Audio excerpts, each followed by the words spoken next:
Selamat datang kembali di penjelajahan kita.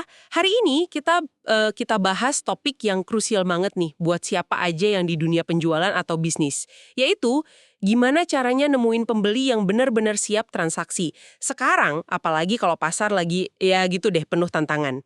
Nah, sumber kita kali ini spesifik banget, bab 3, judulnya Get Connected. Ini dari buku Dave Lekhani, How to Sell When Nobody's Buying. Judul babnya aja udah, wah, menjanjikan strategi koneksi kan? Jadi misi kita bareng-bareng di sini, kita bakal bedah nih alat sama taktiknya. Ada yang digital, ada juga yang tradisional. Gimana caranya biar bisa menjangkau prospek yang paling potensial, pas banget mereka lagi butuh. Oke, yuk kita bongkar. Soalnya dunia cari prospek ini udah beda banget sekarang. Buku ini langsung di awal bab bilang, cara-cara lama cari pembeli itu mungkin udah nggak efektif lagi. Kayak kita ketok pintu yang sama terus tapi ngarep hasil beda gitu. Kata Lakani, ya nggak bisa gitu, nggak bisa harapin hasil beda. Kalau nyarinya di tempat sama, pakai alat yang sama, perlu ada apa ya, perubahan cara pandang. Persis. Ini bukan lagi cuma soal kerja lebih ngotot, tapi gimana kerja lebih cerdas, lebih terarah. Sumber kita ini menekankan pentingnya identifikasi dua hal kunci. Satu, prospek yang tepat ya, orang atau perusahaan yang beneran pas sama solusi Anda. Dan dua, pengambil keputusan yang sesungguhnya, yang punya wewenang dan komitmen buat beli. Kayak kutipan dari Scott Marker di buku ini kan. Ini bukan main banyak-banyakan angka aja, tapi lebih ke gimana ngomong sama lebih banyak orang yang tepat. Nah, disitulah alat-alat baru ini jadi penting banget. Harus lebih spesifik, fokus gitu. Oke. Mari kita mulai deh sama alat digital pertama yang dibahas Lakani. Menurut saya sih ini cerdik ya, Google Alerts. Banyak yang mungkin udah dengar, tapi mungkin belum pakai secara strategis buat jualan. Di buku ini digambarin kayak punya asisten intelijen pribadi gitu ya, yang kerja otomatis 24/7. Iya, betul sekali. Google Alerts ini kan layanan gratis Google ya, buat mantau web kalau ada konten baru yang cocok sama kata kunci yang kita set. Nanti notifnya masuk email. Nah, fungsinya jadi strategis banget buat prospecting. Sumber kita ini kasih contoh yang konkret banget. Bayangin Anda jualan solusi point of sale, sistem kasir itu, targetnya retail besar kayak sebut aja Macy's gitu. Nah, Anda bisa atur alert buat macam-macam istilah. Misalnya, Macy's Point of Sale atau Macy's CIO, nama CIO-nya kalau tahu siapa, Macy's Rolls Out Technology, atau bahkan istilah umum industri kayak Replacing Point of Sale atau Technology Rollout. Pokoknya sebanyak mungkin kombinasi yang relevan lah. Wah, menarik nih. Jadi nggak cuma nama perusahaannya aja ya, tapi bisa jabatan kunci, teknologi spesifik, sampai isu umum di industrinya. Terus tujuannya mantau semua ini apa persisnya? Tujuannya itu istilahnya intelligence gathering. Pengumpulan info intelijen secara proaktif. Dengan alerts ini, Anda bisa jadi yang pertama tahu soal proyek baru yang lagi direncanain atau baru mulai di perusahaan target. Bisa ketangkap juga nama-nama orang kunci yang terlibat. Kadang muncul info finansial yang relevan, misalnya soal budget teknologi mereka. Dan yang juga seru, Anda bisa mantau aktivitas kompetitor Anda. Lakani nyorot poin ini nih. Kadang kompetitor itu lewat rilis press atau postingan blog bisa nggak sengaja bocorin petunjuk soal proyek gede yang lagi mereka kerjain sama klien tertentu. Nah, Google Alerts bantu Anda nangkep sinyal-sinyal kayak gini. Ini mengubah Anda dari yang tadinya reaktif, nunggu info, jadi proaktif, jadi pemburu peluang. Info relevan langsung masuk inbox. Seringkali sebelum jadi pengetahuan umum. Itu dia, proaktif. Jadi nggak nunggu bola lagi, tapi jemput info pemicunya. Tapi, ada kemungkinan infonya kebanyakan nggak sih? Atau banyak noise gitu? Gimana cara nyaringnya biar efektif? Pertanyaan bagus tuh. Pasti ada potensi noise ya. Kuncinya ada di kehususan kata kunci yang Anda pakai. Makin spesifik frasa pencariannya, misalnya pakai tanda kutip buat frasa persis kayak Macy's replacing point of sale, ya makin relevan hasilnya. Terus, bisa juga atur frekuensi alertnya, mau sehari sekali atau pas ada hasil baru aja, biar nggak banjir inboxnya. Prosesnya emang perlu sedikit, penyesuaian di awal buat nemuin kata kunci paling efektif. Tapi begitu udah pas, wah ini alat pemantau yang kuat banget dan hemat waktu. Anggap aja kayak radar pasif Anda yang mantau terus cakrawala peluang. Oke, masuk akal. Jadi perlu eksperimen dikit ya sama kata kuncinya. Nah, dari mata-mata otomatis Google Alerts, buku ini lanjut ke platform jaringan yang mungkin udah familiar banget buat Anda semua. tapi jangan-jangan belum dimanfaatin maksimal buat prospecting. LinkedIn.com. Banyak yang masih lihatnya cuma tempat majang CV online aja ya. Iya, dan itu pandangan yang terbatas banget menurut Lakhani. LinkedIn itu digambarkan sebagai alat jaringan profesional yang luar biasa kuat. Kenapa? Terutama karena konsep koneksi berlapisnya itu loh. Koneksi tingkat 1, langsung. Tingkat 2, koneksi dari koneksi Anda. Sama tingkat 3. Di sini nih letak kekuatan eksponensialnya buat cari prospek. Strategi yang disaranin di buku ini cukup jelas sih. Pertama, bangun dulu jaringan koneksi tingkat pertama Anda. Secepat dan seluas mungkin. Mulai dari yang paling dekat, rekan kerja sekarang, mantan rekan kerja, klien yang udah ada, vendor, teman kuliah, pokoknya siapa aja di lingkaran profesional Anda. Jangan pilih-pilih dulu di awal, tujuannya bangun basis jaringan yang kuat. Oke, setelah jaringan dasarnya kebentuk, terus gimana? Gimana ini bantu nemuin pembeli yang siap beli tadi? Nah, disinilah fitur pencarian sama koneksi berlapisnya main peran. Misalkan Anda mau jangkau direktur penjualan di industri tertentu. Anda pakai fitur pencarian LinkedIn, masukin kata kunci Sales Director, terus filter industrinya. Hasilnya kan muncul tuh, siapa aja yang cocok. Yang paling berharga, LinkedIn nunjukin gimana Anda terhubung sama orang itu, apa koneksi langsung, atau lewat 1 atau 2 perantara, koneksi tingkat 2 atau 3 gitu. Kalau target Anda itu koneksi tingkat 2 atau 3, nah ini ada fitur penting namanya Get Introduced, minta diperkenalkan. Ini memungkinkan Anda minta tolong ke kontak bersama Anda yang koneksi tingkat pertama Anda itu buat ngenalin Anda secara formal ke target prospek tadi. Ini jauh lebih efektif daripada cold call atau email dingin. Kenapa? Soalnya perkenalannya datang dari sumber yang udah dikenal dan dipercaya sama target Anda. Peluang buat dapat respon positif dan mulai percakapan yang berarti jadi naik drastis. Betul juga ya, perkenalan hangat itu emang selalu lebih enak. Rasanya lebih personal, nggak langsung kayak mau jualan gitu. Tapi ada etika tertentu nggak sih pas minta dikenalin ini, biar nggak kesannya manfaatin temen atau kolega gitu? Nah, itu poin penting. Etikanya gini, selalu personalisasi permintaan perkenalan Anda ke kontak bersama. Itu jelasin singkat kenapa Anda pengen terhubung sama orang itu dan gimana Anda kira-kira bisa kasih nilai atau solusi yang relevan buat dia. Jangan cuma klik tombol minta kenalan tanpa konteks apa-apa.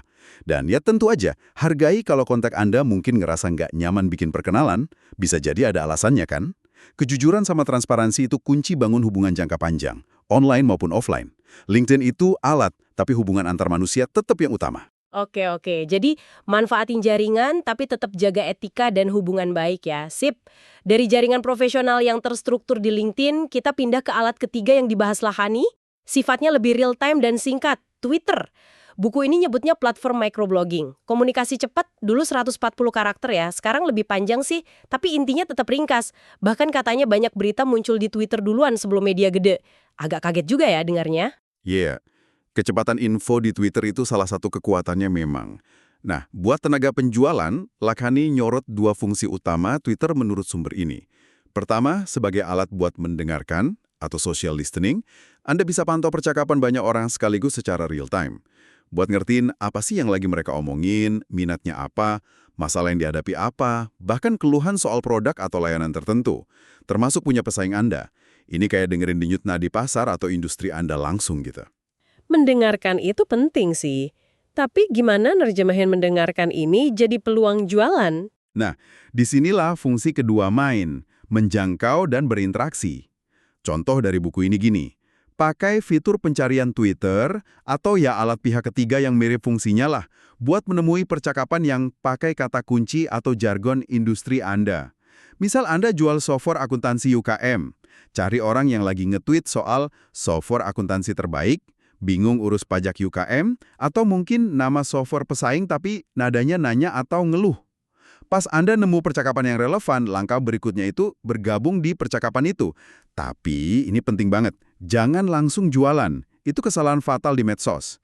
Justru sebaliknya, tawarkan nilai dulu. Bisa dengan nanya buat memperjelas masalahnya, atau share artikel atau sumber daya yang relevan bukan promosi produk Anda ya. Kasih opini yang membangun, atau ya sekedar nunjukin empati aja. Tujuannya biar Anda dipandang sebagai sumber yang ngebantu dan punya pengetahuan. Jadi bangun hubungan dulu, baru ngomongin bisnis belakangan kalau emang relevan gitu ya. Tepat sekali. Bangun kredibilitas sama kepercayaan dulu. Selain itu, ya follow juga orang-orang penting di industri Anda. Analis, jurnalis, influencer, bahkan pesaing buat terus update sama tren dan apa kata mereka. Lakani juga saranin manfaatin fitur kayak share gambar. Dulu TweetPic ya, sekarang kan udah bawaan Twitter. Bisa buat nunjukin produk baru secara visual, suasana acara industri, atau data menarik jadi grafik gitu. Pakai juga hashtag atau pagar yang relevan, biar tweet Anda lebih kelihatan dan bisa ngelacak topik populer. Oh iya, satu tips praktis lagi dari buku, pakai penyingkat URL, kayak Budul yang disebut dulu, atau sekarang Bitly Chinese URL gitu. Fungsinya bukan cuma hemat karakter, tapi banyak layanan ini nawarin fitur pelacakan klik.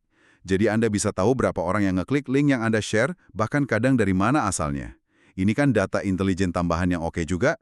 Pesan utama Lakani soal alat kayak Twitter ini, jangan skeptis sebelum nyoba. Dunia prospecting itu terus berubah. Alat yang kelihatannya simple, ini bisa kuat banget kalau dipakai dengan strategi yang pas. Saya suka tuh penekanan jangan skeptis, coba dulu. Sering kan kita nolak alat baru cuma karena belum biasa aja. Nah, ada satu analogi menarik nih di buku ini buat ngebungkus semua aktivitas online ini. Anggap internet dan media sosial itu kayak kota kecil. Maksudnya gimana nih? Analogi ini kuat banget sih. Dan implikasinya dalam soal perilaku online kita. Coba deh Anda bayangin tinggal di kota kecil, yang mana semua orang saling kenal. Atau paling nggak, tahulah siapa Anda. Berita, baik atau buruk, nyebarnya cepat banget kan dari mulut ke mulut? Nah, Lahani bilang, di dunia online sekarang, apalagi di platform sosial kayak LinkedIn sama Twitter, dinamikanya mirip gitu. Reputasi Anda itu jadi aset yang penting banget, tapi sekaligus rapuh. Apa yang Anda katakan, bagikan atau lakukan online, komentar, postingan, interaksi, itu bisa dilihat banyak orang di jaringan Anda, bahkan di luar jaringan, dan bisa nyebar luas cepat banget. Satu komen negatif atau tindakan nggak profesional bisa ngerusak citra yang udah susah payah dibangun. Sebaliknya, kalau konsisten berbagi nilai dan bersikap profesional, itu bakal bangun reputasi positif yang kuat. Jadi intinya kita mesti jaga perilaku online seserius kita jaga perilaku di depan umum di dunia nyata gitu ya? Persis, jangan anggap enteng interaksi online. Perlakukan tiap interaksi sebagai representasi diri Anda dan perusahaan Anda. Ini bukan cuma soal ngejar transaksi jangka pendek, tapi soal bangun kepercayaan dan kredibilitas jangka panjang di kota kecil digital ini. Orang kan lebih suka bisnis sama orang yang mereka kenal, suka, dan percaya. Nah, reputasi online Anda ini perannya gede banget buat ngebentuk persepsi itu. Oke. Kita udah bahas 3 alat digital yang kuat nih. Google Alerts buat intelijen proaktif, LinkedIn buat manfaatin jaringan secara strategis, dan Twitter buat dengerin pasar dan interaksi real time. Semua dalam kerangka reputasi kota kecil. Tapi gimana dong sama cara-cara yang lebih tradisional? Apa pertemuan tatap muka, pameran dagang, acara kadin gitu udah ketinggalan zaman banget? Pertanyaan bagus. Dan buku ini jawabnya tegas. Enggak, pertemuan tatap muka itu masih relevan banget dan punya nilai. Koneksi personal yang kebangun dari interaksi langsung itu seringkali lebih kuat. Tapi, nah ini tapinya, strateginya yang perlu diubah drastis. Era cuma datang ke pameran dagang gede atau acara networking umum yang rame tapi nggak jelas siapa aja pesertanya, itu udah lewat efektivitasnya, menurut Lahani. Lalu strategi baru buat networking tatap muka ini kayak gimana dong? Kuncinya itu fokus dan spesifisitas. Daripada buang waktu dan sumber daya di acara umum yang mungkin isinya banyak orang yang bukan target Anda, misalnya kompetitor, pencari kerja, vendor, nggak relevan. Arahkan usaha Anda ke kelompok minat yang sangat spesifik, atau acara vertikal, di mana para pengambil keputusan atau influencer kunci di industri target Anda itu kemungkinan besar hadir. Contoh di buku ini jitu banget. Kalau Anda di bidang konstruksi atau real estate, mungkin lebih strategis datang ke sesi dengar pendapat publik soal rencana zonasi bangunan baru di kota Anda daripada cuma datang ke acara Ramatama Umum Kadin. Kenapa? Soalnya di sesi dengar pendapat itu, kemungkinan besar para pengembang, arsitek, pejabat kota, sama pemangku kepentingan lain yang jadi target Anda bakal hadir dan aktif terlibat. Coba pikir, di mana target spesifik Anda ngumpul buat bahas masalah mereka atau cari solusi mereka? Nah, disitulah Anda sebaiknya ada. Jadi lebih sedikit acara tapi lebih berkualitas dan tepat sasaran ya? Tepat, kualitas di atas kuantitas. Tapi, Lakani kasih 2 pengecualian penting di mana acara yang lebih gede atau umum bisa jadi efektif banget. Pertama, kalau Anda atau perusahaan Anda yang jadi tuan rumah acara itu, ini otomatis ngasih Anda kredibilitas dan alasan kuat buat ngundang eksekutif tingkat tinggi atau prospek kunci secara pribadi. Kan sebagai tuan rumah, daya tarik Anda lebih gede. Pengecualian kedua, dan ini kuat banget, adalah kalau Anda berhasil posisiin diri sebagai pakar di bidang Anda dan dapat kesempatan buat bicara di acara networking, konferensi industri, atau seminar. Pas Anda bagi ilmu dan wawasan dari panggung, Anda bangun otoritas secara instan. Ini seringkali bikin prospek yang tertarik malah datang ke Anda setelah sesi selesai. Jadi dinamika prospectingnya kebalik kan, jadi lebih enak. Wah ya, jadi pembicara itu emang cara ampuh bangun kredibilitas ya. Ini benar-benar munculin pertanyaan penting nih buat Anda yang dengerin. Gimana caranya imbangin semua ini ya? Usaha online yang jangkauannya luas tadi, sama usaha offline yang lebih fokus dan dalam ini. Rasanya kayak harus ada di mana-mana sekaligus gitu. Itu tantangannya, tapi juga peluangnya. Intinya bukan milih salah satu, tapi mengintegrasikan keduanya secara cerdas. Nilai dari jabat tangan, kontak mata, bangun hubungan personal pas ketemu langsung, itu susah digantiin sepenuhnya sama teknologi. Tapi, di sisi lain, kekuatan, kecepatan, sama jangkauan alat prospecting digital kayak Google Alerts, LinkedIn, Twitter, ini luar biasa buat efisiensi, kumpulin intelligence, dan jangkau audiens yang lebih luas. Pesan utama dari bab ini sih, jadilah adaptif dan proaktif. Terus pantau dan pelajari di mana prospek ideal Anda gumpul. Dan habisin waktu apa? Di grup LinkedIn tertentu, ngikutin hashtag Twitter tertentu, aktif di forum industri online, atau datang ke konferensi niche secara offline. Terus, libatkan diri Anda secara bermakna di percakapan dan komunitas itu, baik online maupun offline.